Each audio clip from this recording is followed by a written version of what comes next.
వీరులు పుట్టుకతో రారు, పోరాటం పిలిచినప్పుడు ఉప్పెనలా ఉదయిస్తారు.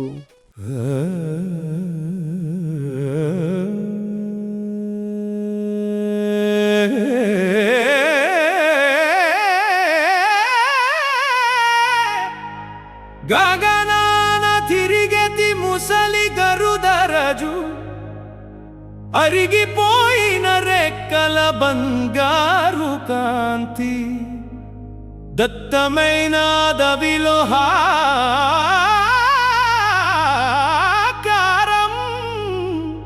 జానకమ్మ కన్నీటి ఘోష వినేను.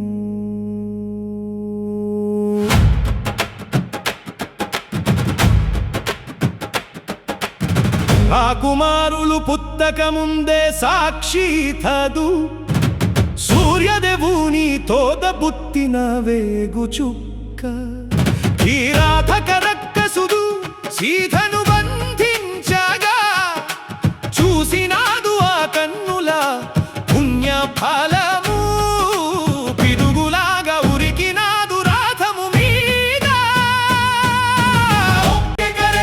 తోపది తలల గర్వమానిచే, నిప్పులు చెరిగేతి పోరులో గరుదవేరుదు, చీకటిని చీల్చెతి చినిగిన రెక్కల రాజు, లోకమే తాళకిందులయ్యే సామరామిది.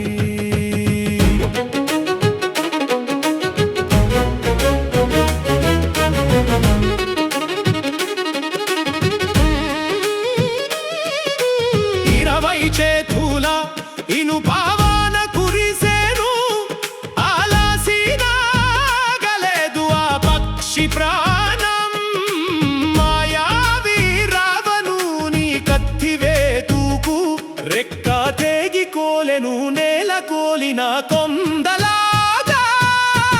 ఒక్కొక్క రెక్క తోపది తలల గర్వమానిచే, నిప్పులు చెరిగేతి పోరులో వేరుదు, చీకటిని చేల్చెతి చినిగిన రెక్కల రాజు, లోకమే తాళకిందులయ్యే సామరామిది.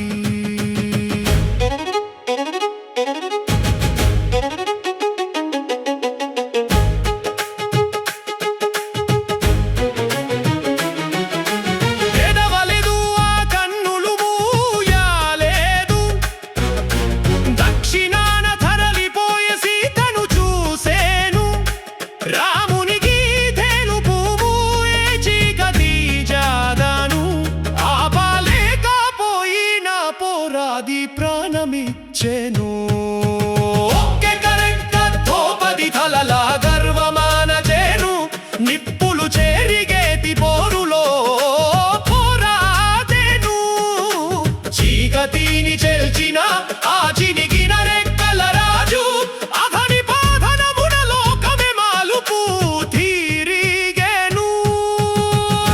రాముడు చేరి చూసెను ప్రాణమిత్రుని, కన్న తండ్రి వాలె సాకెను కన్నీటి ధారలతో.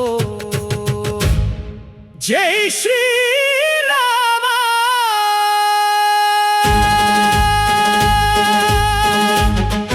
చెప్పండి మిత్రమా, వీడియో ఎలా అనిపించింది? నచ్చితే వెంటనే లైక్ కొట్టి సబ్స్క్రైబ్ చేయండి. ఇంకా కామెంట్స్లో జై శ్రీరామ్ అని రాయడం అస్సలు మర్చిపోకండి. మళ్ళీ నెక్స్ట్ వీడియోలో కలుద్దాం.